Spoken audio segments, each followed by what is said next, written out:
Going on, guys? What's going on, everybody? Sam, MMA Fan Bronx on Twitter. Just wanted to talk on a few topics before I call it a night. Being that this is the last UFC of 2020, I figure I'd get it in. I typically would throw something up at the end of a pay-per-view. At least that's what I've been doing recently. It's a good night of fights. In the main event of UFC Vegas 17, Jeff Neal fought Stephen Wonderboy Thompson. Wonderboy, obviously more higher ranked, the veteran of the two guys. Jeff Neal taking a step up. He's one of those guys that you see as the future of the welterweight division, whereas Wonderboy is a stalwart of that division. And a little too much right now for Jeff Neal. Fought well. It was an entertaining bout in my opinion, but he just could not really do much versus Wonderboy. But many a striker has tried, and most all of them have failed when they try to contest Stephen Wonderboy Thompson, especially when you just are there to strike. I was talking with friends on Twitter earlier about Wonderboy, and you could argue that every fight that went to decision with him, he won, excluding the Matt Brown fight, where Matt Brown took him down and beat him up pretty good for the course of 3 rounds. Since then, really, it's hard to get a hands on him and to get him down on the ground. But when guys typically strike solely with Wonderboy, they lose. And Neal's no different than Vicente Luque or Jorge Masvidal, and I would argue that he did better than either of them did. Also, Rory McDonald tried and failed back in the day. This guy's just that karate style, those bladed legs, like he's just wide stance, hands down at his waist. It's just something different. Those side kicks, a lot of just kick coming from awkward angles. He's just super sharp when it comes to just throwing hands and feet and all those different varied in his movements and things like that. So he is a master, and Neal was a student. I mean, I would think it would behoove Jeff Neal going forward to get with him and just work on a few things and play around and get a little better training with Wonderboy. But that was the main event. I thought it was an entertaining fight again. It was 50-45 on all 3 judges' scorecards. I was actually very impressed with the judges for the most part all throughout the night. Typically, we're complaining about judges, and for the most part, they did a phenomenal job. The only scorecard that from the fights that I saw, and I saw everything except for the first 2 fights, Christos Giagos won a decision over Carlton Minus. And I didn't see the Jimmy Flick fight with Cody Durden, but I saw the end of it. I saw the finish, and that was done impressive. Flick stuns Durden. I think he might have thrown a kick, and he just went like directly into like a flying triangle, and then finished it on the ground. Pretty impressive stuff out of him. But like I was mentioning about the judging, the only issue was who was it? I'm trying to remember now. I think it was Talia Santos, if I'm not mistaken, versus Jillian Robertson. Was that the one? There was one fight where one fighter clearly won all 3 rounds. That wasn't even the question. The only question it could be is was there a 10-8? And then when you got the scorecards, it was like 30-26, 30-27, and then 29-28. And it was like, where did that come from? Those type of things are typically par for the course in MMA. And I was actually very impressed that all 3 judges gave Wonderboy all 5 rounds, because he won all 5 rounds. But every round is not won the same. Some rounds are more dominant a win than others. And what I've always railed on the judges about is the fact that they'll see a guy start round 1 and really just tear up an opponent. And then round 2, maybe he doesn't beat him as badly. and so they'll score the round for the other guy. It's like, did he win that round, or are you just judging based on what you saw in round one? That's not fair to the fighter who's winning those rounds, and that happens a lot in MMA. People kind of judging on the curve, but that didn't happen much tonight. The next fight after Neil versus Wonder Boy was Jose Aldo versus Marlon Chito Vera, and Aldo actually got his first win at bantamweight. You'd be surprised that's his first win at bantamweight, considering his second fight was for the title. But we know he lost to Marlon Moraes, even though many people complain and say that he should not have lost. I'm not one of those people, but that's neither here nor there. He gets his first win, gets off the schneid, and it was a very impressive performance. They were going back and forth in the striking, and then Aldo changed up in the third round, listened to his coach. He got the fight to the ground. I believe I'm trying to remember exactly how he transitioned to the takedown, what it was, but Chito Vera came out and kind of rushed him in round three, and he obviously he wasn't expecting Aldo to make it a grappling exchange, but somehow I'm trying to remember how he transitioned to the back. I just know that upon Chito rushing him, Aldo somehow gets the jump on him, gets behind him, and he kind of starts throwing in a leg.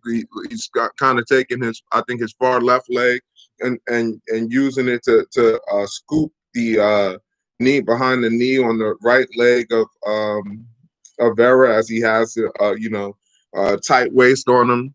He gets him down, and he pretty much just controls him and beats him up a bit, fishing for a rear naked choke for the majority of the third round, and that gave him a win 2-1. And I thought that was a good scorecard again. Michelle Pereira was the next fight versus Chaos Williams. This had to be what Ariel Helwani and others would call the people's main event. If you know anything about these two gentlemen, you know that they are just must-see TV. Pereira seems to be reeling in some of his more his older tendencies of just being a complete crazy man. He's still got the crazy in him. You see things at the beginning of the fight or before the fight commences, him doing all these flips and things. Chaos is just like this crazy murderer dude. He just stares down at his opponent the entire time before the fight starts. He's just crazy. I mean, he really impressed me with what he did to Abdul Razak Al Hassan the last time he fought. Man, he just smoked that guy, and that's the guy he did to Al Hassan what I see Al Hassan doing to other people. I was amazed by that. But Pereira fought a smart fight. He kind of he didn't sit in the pocket. He played it on the outside, a lot of kicks, a lot of punches. He threw combinations when he knew that he would be able to fire it off and then safely get out of harm's way. There were a few times that he threw kicks up the middle, and Chaos did what Chaos does. He returned fire with like a straight right. But Pereira was able to eat those and keep it moving. It was a very spirited fight, and the fight, again, great decision, 2-1. And Chaos seemed almost confused that that's the way the fight was scored. And that's because I think it was round two. It was pretty close, but I scored it for Pereira, especially at the end. He grabs this crazy flying rear naked choke attempt and finishes on top. I mean, I thought that it was a pretty even round up until that point, but the judges scored it 2-1. Next fight was Rob Font versus Marlon Moraes at bantamweight. Bantamweight division for UFC, Bellator, man, fire, unbelievable. The amount of talent in that 135 division. I think that it is the class of both those two major organizations, if I'm to be honest. Rob Font defeats Marlon Moraes via first round KO. Man, I feel so bad for Marlon Moraes, man. I love Marlon Moraes. He is the man. Yeah, the fight happened already, broken. I don't know which fight you're referring to, but all the fights. MMA, boxing. If you are trying to turn something on, don't waste your time. You already missed it. Canelo versus Smith, that happened. Canelo won via lopsided decision, and the Neil versus Wonderboy fight happened earlier than that. And another thing I want to mention is I love it when the combat sports don't compete; they don't go head to head, meaning that there's a staggered start. I know there was I think actually the last fight that Canelo had, uh, the last fight he had, they did something crazy. Boxing did. They decided that, hey, because a UFC main event was about to happen, you know what? Let's lay out. Let's have a whole bunch of filler content. Let's wait for that to finish, and then we'll have Canelo fight. And the boxing purists were just outraged. And I can understand where they're coming from. There are boxing fans who don't rock with UFC and vice versa. And then there's people like me who love it, who love both of them. Don't make those people wait because you're trying to pull fans from that sport. Either don't compete or just recognize that you're not always going to get everybody, right? Sometimes people are going to choose the MMA event over the boxing event and vice versa. But you got to serve your hardcores. That's one thing that the UFC doesn't often do. I was very happy that they went early today. The main card started at 7 o'clock. It was done like about 10, and then Canelo fight happened probably 35 minutes after that, and he pretty much tore up Callum Smith. There was conversation by the color guy and the play-by-play guy whether or not Callum Smith's corner might throw in the towel. That's how badly he was getting bludgeoned there at the end. But I'm going to go back to just a rundown of the UFC event. Rob Font KO'd Marlon Moraes in the first round. I feel so bad for Marlon Moraes, man. I like the guy. He was always the bull, and other people being the matador. He's just like this for the longest time, just this powerhouse. And I just knew in my mind that he was destined for bantamweight gold in the UFC. And here he is now, having lost like 3 of his last 4. And if you listen to a lot of fans, they believe he should be 0-4 because a lot of people believe that he lost to Aldo. I don't believe that, but a lot of people do. So he lost the vacant bantamweight championship bout against Henry Cejudo. Then he won a controversial decision versus Jose Aldo, and now he's lost the last 2. He lost to Corey Sandhagen not too long ago, and it was a TKO. Or I almost feel like he came back too soon, especially if you're fighting somebody like a Rob Font, who's a highly ranked guy and a striker also. It doesn't make sense to me. Sometimes I look at these MMA guys, they and their people don't properly handle their career. When a boxer loses a match, especially where he stopped, you typically have comeback fights against somebody who's a little softer to get your feet wet, to make sure that you're not going to be suffering any ill effects from having been knocked out in the fight prior. You want to put them in there with somebody who's durable, who's going to give them some work, but not somebody who's there's the danger is there that they also could put your lights out. And that's exactly what happened to Marlon. He went with a grappling heavy approach, and we all know he doesn't have. And in fact, I don't know what. I have a buddy on Twitter who pointed this out, and he was right. His name is Uncle Yagi. I can't remember what his actual handle is, but his name on the side of his handle is Uncle Yagi. And he said, Marlon can't wrestle for 15 minutes. And sure enough, he was going with this wrestling heavy approach and grappling heavy approach. And Font gets up, and then he just starts putting together combinations. Marlon tries to fire back. Font throws a straight right, and you can see Marlon stagger, and then he just pretty much put it on him. A couple uppercuts, some other things. He mounts him. That fight went on a little too long. I'm trying to remember who the referee was, but they did a poor job of deciding when enough was enough for Marlon. And it was like, he took way too much head trauma in that fight. I didn't like the stoppage. It should have come a little bit earlier. Next fight, Marcin Tybura wins TKO round 2 versus Greg Hardy. Hardy was looking spectacular on the feet in the 1.5 rounds. Tybura got him in close. Hardy was, had a pretty high work rate for heavyweights. He got tired. He got in a little too close. Tybura locks his hands, gets him down, and Hardy is like a fish out of water. This is really the first time that we see a guy fighting Greg Hardy where uh, they are able to get him down. I remember Greg Hardy fought trying to remember the gentleman's name. He's no longer in the UFC.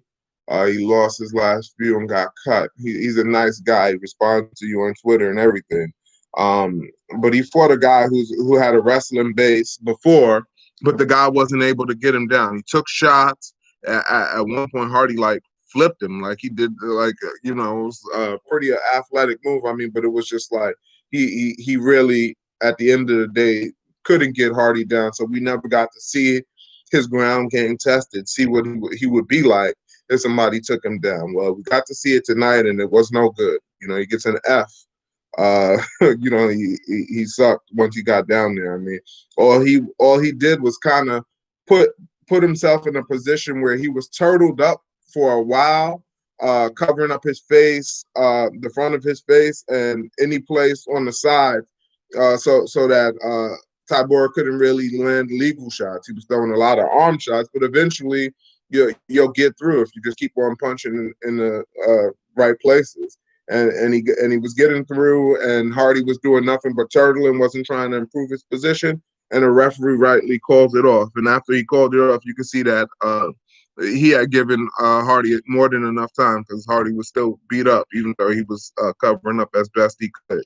A lot of people, the women of MMA, and us guys, we are always on Greg Hardy.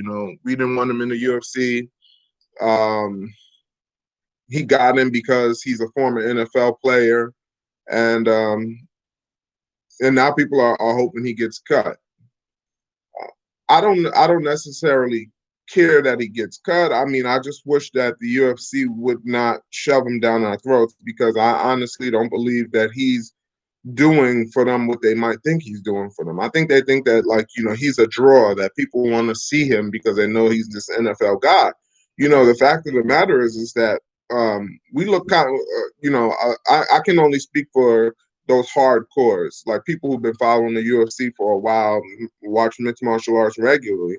And I say I call myself a casual on Twitter, but I've been following the sport for over a decade now, and I don't miss major events, right? I don't have time for all the filler stuff. I stopped watching Tough before Tough ever went off the air. I don't watch Dana White's Tuesday Night Contender Series. I'll catch the highlights, but I don't have time for all this stuff. When I first started watching UFC and mixed martial arts in general, you would have to wait such a long time in between events that you couldn't anything that they offered you'd eat it up. But now that there's so many different organizations, and it's just too much content. I can't you can't possibly follow it all. At least I can't. I'm a married father of 4, so that just doesn't work for me. So I catch all the major stuff, but beyond that, I got to catch highlights. So people are pissed off at Hardy because they feel like he's taking a spot from somebody. I don't necessarily subscribe to that. And they're also pissed off at him because obviously he's a domestic violence, unrepentant domestic violence guy. We know that he was convicted by a bench judge of having assaulted his then girlfriend, and then I guess it got thrown out on appeal because she didn't show up, which typically means that the person who was guilty reached some kind of undisclosed financial settlement, and so she just doesn't show up, and so they without having that witness, that goes away. So a lot of people are pissed off at him because we want people to be contrite. There are some people, and just in the world in general, it doesn't matter. Once you've made an offense like that, you can never be redeemed in their eyes. They'll always want to bring it up. They never want you to have any kind of opportunities. I'm not of that camp. With Hardy, it's different. Hardy he did this, and he doesn't acknowledge his wrong. There's no sense that he's grown from that situation, and no reason to believe that if he got involved with somebody else, that they wouldn't potentially be be in danger also. So I understand the hate for him. Uh, I'm gonna just run through the prelims, at least the ones I saw, and then I'll talk about Canelo versus Callum Smith, and two other topics that are near and dear to my heart. Anthony Pettis beats Alex Morono via decision, 2-1. I believe he lost the first round. Morono came out, charged him, got his back. Pettis spent the majority of that first round in adversity, almost getting near rear naked choke, getting beat up. He showed some toughness, it was the first time in a while to see him face adversity and not wilt. So that was good. I used to be a real big Pettis fan back in the day. Then I kind of had a falling out with him after his teammate Ben Askren got flying EKO'd by Jorge Masvidal. A few months after the fact, they happen to be fighting on a card together, and he goes up to him and he's telling him about how happy he was for him, and I was like, how can you say this stuff? He beat your teammate. Like, I mean, you can say hi, but you don't need to be like, I didn't like it. It rubbed me wrong, but congrats to him. And actually, I saw Ariel Helwani interviewed him on his Wednesday show, and it was like 10 years to the day that he pulled off the Showtime kick at the final WEC 53 versus Benson Henderson. That was, I remember watching that live. I mean, I thought it was just so amazing that in the 24th minute of a 25-minute fight, that this guy was able to pull that off. A lot of people, maybe they didn't see it, or maybe they just, we kind of remember things differently. But a lot of people talk about, I heard somebody say, hey, that was one of the greatest knockouts of all time. And it's like, that fight, that wasn't a knockout. Benson fought on. And in fact, I think the fight ends with him like trying to get a takedown at the end, But Pettis is still going strong. And that's that. I mean, he wins tonight. He kind of stuck and moved after that first round, and then at the end, he actually pulled off some kind of a double kick type of technique where I think he kicks and then he does like a roundhouse kick and caught Morono, and then he followed up with a good series of punches, and he almost finished the show there. That was pretty impressive stuff from him. Next fight, Penny Kianzad wins via decision, 2-1 over Sijara Eubanks. This was a technical scrap between these ladies.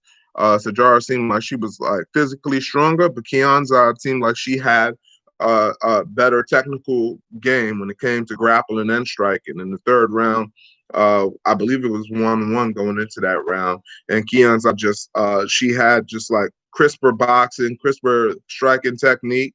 And she chose a lot of value over Eubanks, one shot. And you can see those shots were pretty powerful, but just wasn't enough volume from her. And Kianzad was pretty slick, and she won that fight fair and square, 2-1. Next fight after that, Deron Winn versus Antonio Arroyo. This is DC's boy win. He wins via decision, 2-1. Again, I believe that's first round went to Arroyo, and then rounds 2 and 3 to Deron Winn.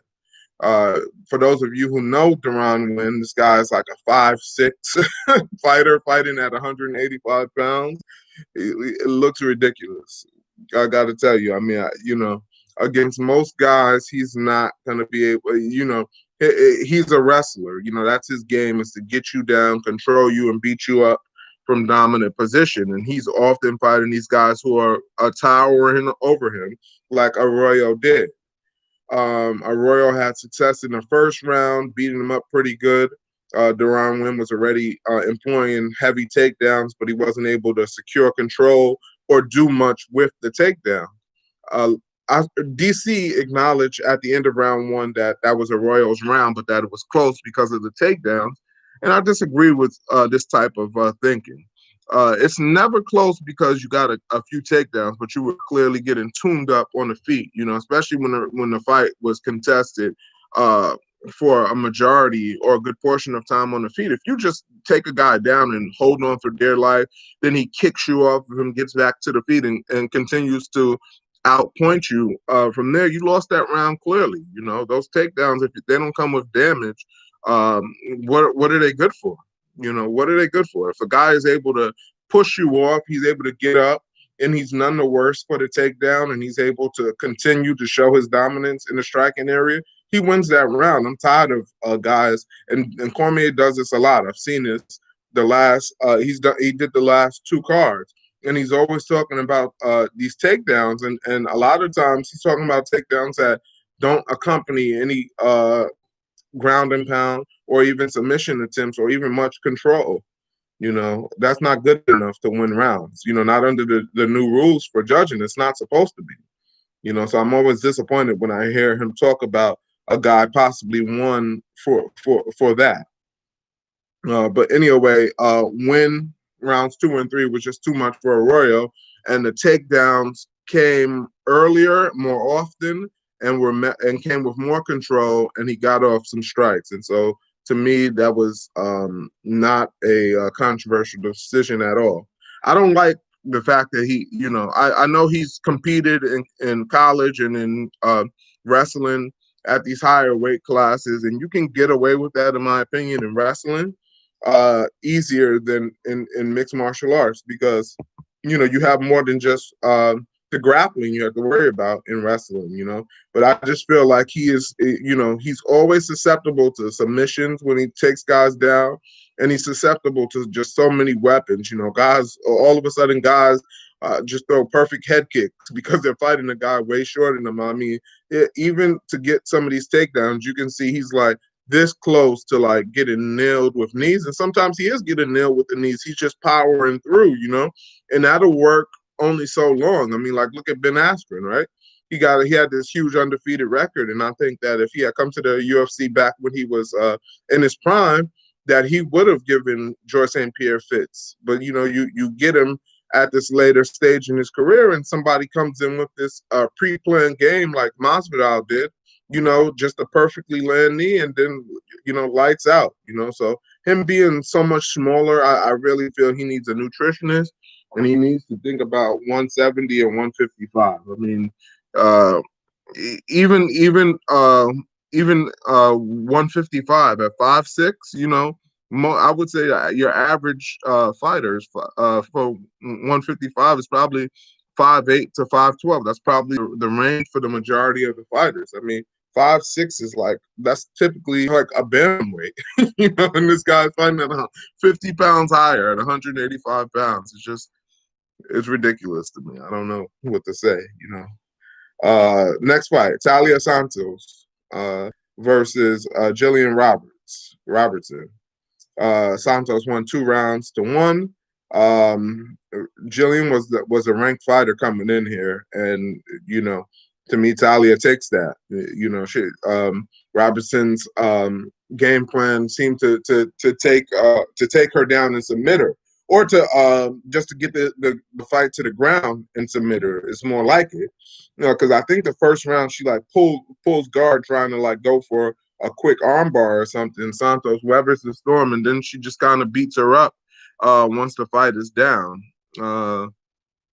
I thought it was a disappointing showing for Robertson, because I know she had a pretty good backing online. I think her nickname is the Savage, and there was nothing savage about her performance tonight. One judge gave her a round, and I just don't see how you justify that. I don't understand why the commissions don't sit these, we don't hear some kind of accountability. Like, why is it never that, hey, when they doing post fight, why don't we get any kind of thing from the commission saying, hey, journalists being able to say, hey, what did you think about your judge scoring around for this person, and you'd be like, I'm going to sit down with him. We're going to hear from them. That's under review. You never get anything like that. And it's just been too often where it's like, what? This person, what's the guy? I think his name is Chris Lee. He had like two events in a row where he had just like these super suspect, super questionable scorecards where he was the dissenting judge in what seemed to be clear-cut decisions. And people are saying, like, what? He scored the Paul Felder fight versus Edson Barboza 3 rounds to 2 for Felder, when people were saying, like, Barboza should have won all 5 rounds, and he finds a way to give 3 rounds to Felder. And even Felder, when he hears the decision for him, he's like, "What?" He's like, "I got a scorecard. Like, how did that happen?" I mean, how do you have that happen and you not say, like, "Hey, we need to sit down and we need to talk." You need to be able to justify, prove to me. You know what? Show me the usage on your phone. Show me that you weren't playing whatever, spades or dominoes or something on your phone while this fight was going on. I need to see your activity, because I can't see how you could have come to this kind of a decision. Last fight that I can talk about, because I saw it, was I believe his name is Tafin Nchukwi. Strikes me as a Nigerian fighter, just by the name. He beat Jamie Pickett, and these are both guys off of Dana White's Contender Series show. Nchukwi was this thick, muscled up. I swear, when I saw them at the beginning, when they were doing like the pre-fight package, I wasn't like actually able to listen. I was doing something with the kids or whatever, and I was just looking at these guys, and I'm saying, okay, this fight is a heavyweight fight. Okay, these guys are gonna come out and bang. And then once they started walking out, I got to turn the volume up. And I think Nchukwi came out first. I think he came out first. And it was like, oh, this fight is happening at 185. I was like, what? This guy is just like thick and muscled up. I was like, man, this dude does not look like a freaking middleweight. And the other guy was like a gazelle. He's just like long and lanky. Jamie Pickett. And Nchukwi won. He actually you would think he would be the one who would get tired in the fight that goes the full distance, but actually Pickett was the one who was getting tired. He throws a lot of sharp technique, and he always seems to finish with a high kick or a kick of some sort, and just a really impressive showing for him. And that's all from the UFC. Canelo Alvarez versus Callum Smith for the 168-pound unified title. Well, I say the unified title. Callum was the one who was the undisputed champ. He goes out there. He's I think 6'3", 6'4", somewhere around there. When I saw the picture of them with Eddie Hearns, I see some people saying Canelo, yeah, Canelo tore this guy up. I mean, but when I saw the pre-fight picture, like Eddie Hearns is here, and I thought Eddie Hearns is like 6'5". I guess he was standing back from them, and so. But this photo make Callum Smith look like he was like 6'8", and makes Canelo look like he was 5 foot nothing. And I was like, man, what the hell these guys are gonna fight? I mean, it's unbelievable, just the discrepancy. But man, Canelo is able to freaking just march these guys down. He's thick, he's muscled up, but he's fast as hell, and he just makes them pay. I mean, the fight was competitive for about 4 or 5 rounds, but then he just started breaking through, getting on the inside, just making them pay with a lot of just things right down the middle, uppercuts, whatever. I mean, whatever he wanted after a while, and he was just really punishing Callum Smith. And the fight could have been stopped potentially anywhere between after round 8. He was just getting busted up, and you could just see that his path to victory there was no path to victory. You're not winning a decision against Canelo if it's close. I mean, we've seen that. I mean, respect to him. He's been beating up all these guys going up in weight, so I respect that. He beat Sergey Kovalev the fight before this, and he's challenging himself. But forget about it. I mean, you could have saved Smith some punishment, but I think there there is something, and that's the boxing culture. Is like, you don't allow a guy to quit. Yeah, they're very against quitting. But Canelo did his thing. I mean, yeah, there's not much more to say. I think the judges, two of the three scored it like 119, 109, which means they only saw one round for Smith, and the dissenting judge was like 10 rounds to 2. So that's that. I mean, where does Canelo go from here? I mean, I don't know. I would like to see him fight. I don't really want to see the Triple G fight. I would prefer. There was a time where he had a fight with he made a stupid joke about domestic violence, like making it like it's funny or something. Billy Joe Saunders. I would love to see him versus Billy Joe Saunders because a lot of times when he's going up in weight and he's challenging these guys, it's always seen as if Canelo is the small guy who's the slicker boxer, and he is, but versus Billy Joe Saunders, that would be the question. It's like, who's the slicker of the two guys? Because that's Billy Joe's game. It's like, being slick, not being able to be found, just putting up this hard puzzle for his opponent to figure out. And I believe he's an undefeated fighter, if I'm not mistaken. So I would love to see that matchup get made. But it doesn't matter. The world is your oyster if you're Canelo Alvarez. I mean, all of these guys are, begging for that opportunity to get in there with him because he's the money fight. He's the guy that you're going to make the most as a serious boxer if you fight him. The last topic I'm going to talk about, but before I close out this longer than expected feed, is Logan Paul and Jake Paul and these guys getting called out by a lot of MMA fighters. Maybe even I don't see it as much on the boxing end, but this to me just speaks to the fact that the UFC and mixed martial arts don't pay the premier, the elite athletes what they deserve. For the most part, the UFC takes the lion's share of the profit and gives the fighters the crumbs. Why else do you have guys like Michael Bisping? He's retired, so it's not fair. But him speaking about how he would take a fight against one of the Pauls. I can't remember whichever one is the one who's 2-0. I think it's Jake. I'm not sure. But I always get them mixed up. Forgive me. They're brothers. They look alike. I think one of the Paul brothers, but it doesn't matter. They call them out.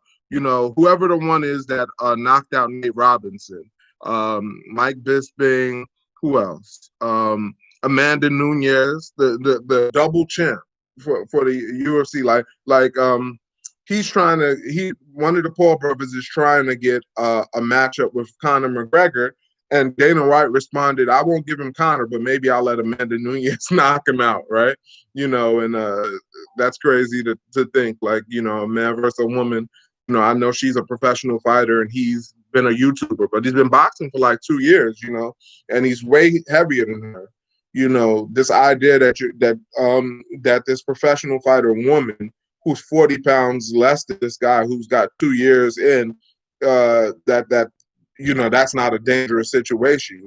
You're putting her in you would be putting her in a very dangerous situation, to say the least. But the reason that these guys are calling out these YouTubers is because that's a chance to make probably more money for some of them than they would have made in their entire MMA career. And that just speaks to the abuses of the UFC, just taking the lion's share of the profits away from these fighters. Ever since I've been watching mixed martial arts and the UFC in particular, you just see more and more ways in which, like, the fighters are just, their rights, their potential to earn are just being stepped on. Way back in the day, the UFC used to have this thing where guys could wear whatever they wanted as far as like their fight kits. When it comes to walking out, they were able to have like all these sponsors and these banners with all their sponsors on it. The UFC just one day decided, hey, you know what? We don't want you with your own fight kit. We signed a deal with Reebok. They'll give you some money to wear their stuff, and no more endorsements, and even when they had the endorsements, there were times where they charged the people who wanted to endorse somebody money just to for them to be able to wear the kits, right? And then they raised those fees. It's just like they're always making it hard for these fighters who they're not paying very well. When you think about seeing guys compete in athletics on TV, you're thinking that these guys are making good money, but when you come to find out like what they're taking home after paying trainers and all these different things, it's like, man, these guys are not making any more money than like a person working a 9 to 5, and maybe sometimes even less. And I think it's a shame, especially when these careers are just so short. They're taking on so much of the risk, and the UFC so little of it. They deserve a greater piece of the pie. And so that's the reason why they call out these Jake Pauls and Logan Pauls, because a fight against them would change life for them financially. And that's just a shame that that's the case. But I wish that the journalists spoke about that more, delved into that more.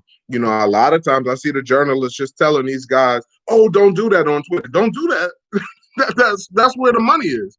The money is not being like a ranked fighter in the UFC. It's like in the UFC, it's kind of like an all or nothing proposition. Make it to the top and then defend your title for a while to have a chance to make good money. Other than that, it's like, you're getting scraps. I mean, even the champions, one could argue, are super underpaid. So that's what I wish people focused on more. Is that if and I hear people belly aching about these guys doing these circus things. The Pauls throwing stuff at Dylan Dennis. Dylan Dennis running up after him, and then all people. Some of the people in mixed martial arts hate this stuff. I love it. I like that extracurricular nonsense that could potentially lead up to fights. That it gets you invested in all parties.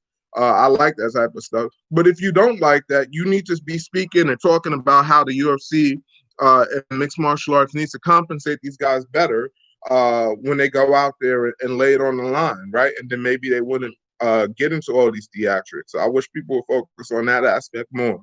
But those are my thoughts.